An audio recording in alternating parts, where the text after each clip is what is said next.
এবারে বাংলাদেশি এক তরুণীকে বোন বানিয়ে তাকে দেখতে বাংলাদেশে এসেছেন চীনা নাগরিক লি ছোয়া চৌ। বর্তমানে তিনি ওই বোনের বাড়িতে অবস্থান করছেন।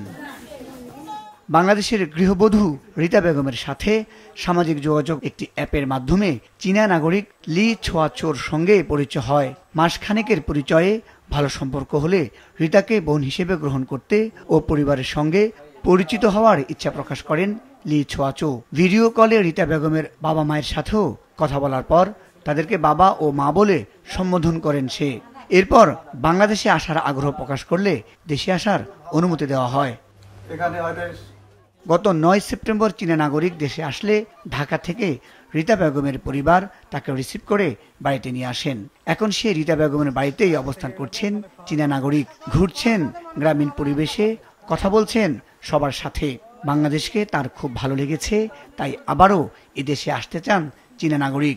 তাকে এক নজর দেখার জন্য আশেপাশের বিভিন্ন এলাকার মানুষ এখন ভিড় করছেন ওই বাড়িতে। চীন দেশের লোক বহুত মানুষ দেখে নাই, ওই কারণে আমি ভ্যান নিয়ে আসলাম। চায়না লোক আলে তো মানুষ তো দেখবেই, অনেক লোকজন এসেছে, ওই জন্য আমিও এসেছি দেখার জন্য। দেখতে ভালো লাগে, উনি আসছে, ব্যবহার আচরণ সবকিছু সব দিক দিয়ে ভালো। ওখানে চাইনিজ ভাষা এখান থেকে দিলে ওখানে যায় চাইনিজ হয়, ওখান থেকে দিলে এখানে আসে বাংলা হয়। আমার মেয়ে আমাকে প্রস্তাব দিছে যে মা সে তোমাকে মা বানাবে। হ্যাঁ ঠিক আছে, আমার ছেলে আমি গ্রহণ করলাম।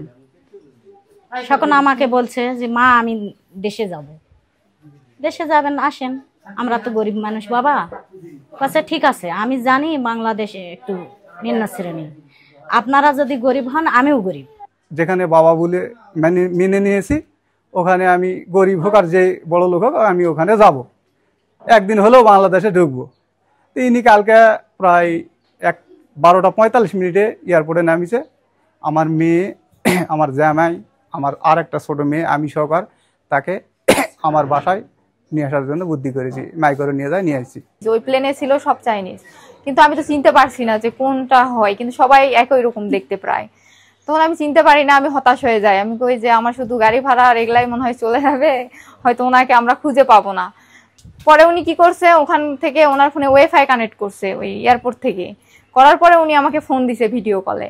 দেওয়ার পরে দেখতেছে যে আমি কি ড্রেস পরে গেছি, আমার বাসার লোক কি ড্রেস পরে গেছে, কে কে গেছে, আর আমরা কোন জায়গায় দাঁড়িয়ে আছি। উনি শুধু ওইটা দেখে উনি নিজেই আমাদের খুঁজে বের করছে।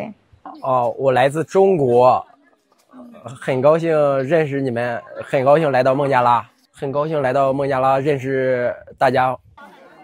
দিনাজপুরের বিরামপুর উপজেলার হাবিবপুর দাইপাড় গ্রামের অবস্থান নেয়া চীনা নাগরিককে ঘিরে যেন কোনো সমস্যা না হয় সেই বিষয়টি প্রশাসন গুরুত্বের সাথে দেখছে। আমরা কালকে রাতে একটা পার্টি পাঠিয়েছিলাম এবং তার সার্বিক আইন শৃঙ্খলা যাতে কোনো অবনতি না ঘটে এবং তার কোনো ধরনের সমস্যা না হয়, এই কারণে কালকে রাতে আমরা পার্টি পাঠিয়েছিলাম এবং দেখাশোনার দায়িত্ব চলতেছে। বাংলাদেশে আসা লি ছোয়া চৌ চীনের হেনার শহরের বাসিন্দা। সে পেশায় একজন প্রকৌশলী।